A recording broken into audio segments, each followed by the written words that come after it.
नमस्कार दोस्तों, स्वागत है भक्ति चैनल में। आप सभी को राधे राधे, हरे कृष्णा। आज हम सुनेंगे कर्माबाई की कथा। ये कहानी एक ऐसे भक्त की है जिसकी सच्ची भक्ति से भगवान उसके घर आने के लिए मजबूर हो गए थे। आइए शुरू करते हैं राजस्थान की कर्माबाई की कथा। राजस्थान की पावन भूमि में एक छोटे से गांव में कर्माबाई नाम की एक भोली भाली लड़की रहती थी। वो बहुत गरीब थी, लेकिन उसके दिल में भगवान कृष्ण के लिए अपार प्रेम और श्रद्धा थी। उसके लिए भगवान कोई दूर बैठे देवता नहीं थे, बल्कि उसके अपने थे, उसके अपने दोस्त थे। कर्माबाई की दिनचर्या बहुत सरल थी। वे हर सुबह उठ के सबसे पहले भगवान के लिए खिचड़ी बनाती। बिना स्नान किए, बिना किसी बड़े नियम के वे सीधे रसोई में जाती और मुस्कुराते हुए कहती, कान्हा, मुझे पता है तुम भूखे हो, पहले तुम खा लो, फिर बाकी मैं काम करूँगी।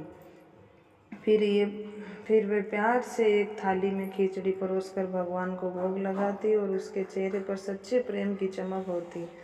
गांव के लोग उसे देखकर हंसते।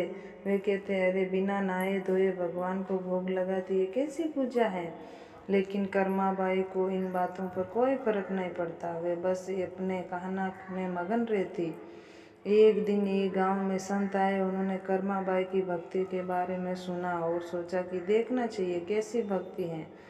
अगले दिन सुबह सुबह उनके घर पहुंचे। उन्होंने देखा कि कर्माबाई बिना स्नान किए खिचड़ा बना रही है और सीधे भगवान को भोग लगाने जा रही है। ये देखकर संत ने उसे रोका और कहा, बेटी, भगवान को भोग लगाने से पहले स्नान करना चाहिए, शुद्ध वस्त्र पहनने चाहिए, तभी पूजा पूर्ण होती है।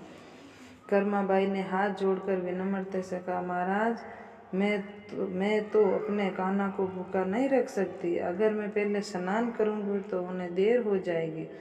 संत ने समझाया, नियमों का पालन जरूरी है, तभी भगवान प्रसन्न होते हैं। कर्माबाई थोड़ी सोच में पड़ गई और उसने संत की बात मान ली और अगले दिन वे सुबह जल्दी उठी और सबसे पहले नदी में जाकर स्नान किया। फिर घर लौटकर खिचड़ी बनाने लगी।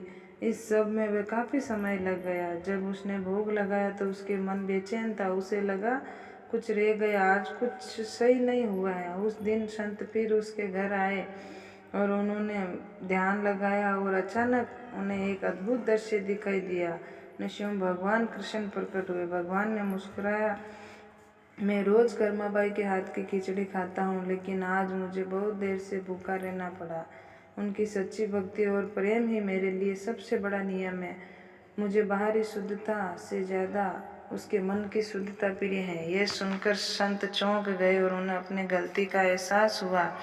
वे तुरंत कर्माबाई के पास गए और बोले, बेटी, तुम अपने तरह ही से ही भगवान की सेवा करो। तुम्हारी भक्ति सबसे सच्ची है। भगवान तुम्हारे प्रेम से बहुत प्रसन्न है। कर्माबाई की आंखें खुशी से आंसू आ गए। उसने फिर से उसी प्रेम और सरलता से भगवान के लिए खिचड़ी बनानी शुरू की। धीरे धीरे गांव में उसकी भक्ति की चर्चा होने लगी। लोगों समझ में आ गया कि भगवान को दिखावा या नियम नहीं, बल्कि सच्चे दिल से पाया जा सकता है। कहते हैं, भगवान आज भी सच्चे भक्तों के प्रेम में बन जाते हैं और कर्माबाई की तरह जो उन्हें अपना मानते हैं, उनके जीवन में कभी किसी बात की कमी नहीं रहती है। बोलिए कर्माबाई की जय, बोलिए भगवान ठाकुर जी की जय। अगर आपको भी ये कहानी पसंद आई तो कमेंट में जय श्री कृष्णा जरूर लिखें। कहानी अच्छी लगी तो लाइक करें, शेयर करें, सब्सक्राइब करें। धन्यवाद।